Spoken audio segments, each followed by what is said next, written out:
లోపిస్తుంది. మీరు వచ్చి వారితో ఏం సంప్రదింపు చేసుకుంటున్నారో ప్రపంచానికి తెలియాలి, కానీ మాకు తెలియదు, ప్రపంచానికి కూడా తెలియదు. మీరు లోపాకారిగా చేస్తున్నారు. ఆ నేపథ్యంలో ఈ అదే సంస్థలు మన పక్కనున్న రాష్ట్రంలో, అదే హైదరాబాద్ లో కానీ బెంగళూరులో కానీ పారదర్శకతతో బిడ్డింగ్కి వెళ్ళి వాళ్ళు వచ్చి కోట్లాది రూపాయలతో కొంటున్నారు. ఇక్కడికి వచ్చినప్పుడు వచ్చి ఊరికి 99% మీకు ఇస్తామని చెప్తున్నారు అనేది మా ప్రశ్న అధ్యక్ష. దాని తర్వాత భావం అధ్యక్ష. దానికి వచ్చి వారు వచ్చి ఎకో సిస్టమ్ గురించి చెప్తున్నారు అధ్యక్ష. వైజాగ్ లోను ఐటీ పార్క్ ఎకో సిస్టాన్ని 2004లోనే మేము ప్రారంభించాం అధ్యక్ష. ఆ రోజు నేను మినిస్టర్ని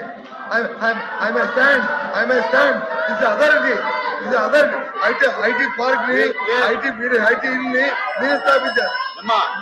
బీజేపీ అధ్యక్ష మీరు కాదు మీ నాన్నగారు అని చెప్తారు, మీ తండ్రి గారు అని చెప్తారు. 2014 2019 ఏం చేయాలో చెప్పండి. ఏదైతే 2019లో అధ్యక్ష 2019లో జగన్మోహన్ రెడ్డి అధికారంలోకి వచ్చిన తర్వాత కూర్చోండి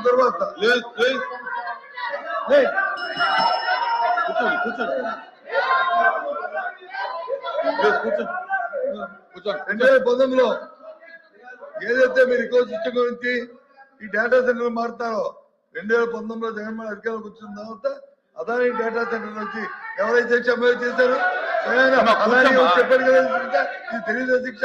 అయినప్పటికీ కూడా వాటి గురించి సంప్రదింపు చేయడానికి, డిస్కస్ చేయడానికి దీని మీద సపరేట్ డిబేట్ తెచ్చుకుంటా విజయ సభ్యులతో. కానీ ఈ రోజు ఈ ప్రశ్నకి ఈ ప్రభుత్వం లోపాకారిగా మీకున్న లావాదేవీలతో మీ స్వార్థ ప్రయోజనం కోసం అధ్యక్ష చెప్తాను అధ్యక్ష. వైజాగ్ క్రితం భూములు అధ్యక్ష వాళ్ళ కుటుంబానికి వచ్చి 5,000 కోట్ల భూముల్ని ఏ రకంగా అప్రంగా కట్టబెడతారు అధ్యక్ష. ఎంతమందికి ఉద్యోగులు ఇస్తారు క్రితం 5,000 కోట్ల భూముల్ని కట్టబెడతారు అధ్యక్ష. అధ్యక్ష ఇది సంబంధం అధ్యక్ష. కాబట్టి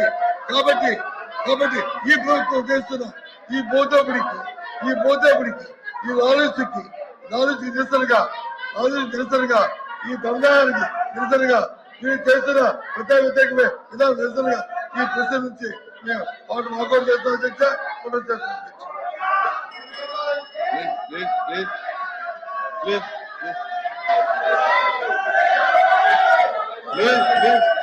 మంత్రి గారు అధ్యక్ష ప్లీజ్ శ్రీకాంత్ కూర్చోండి.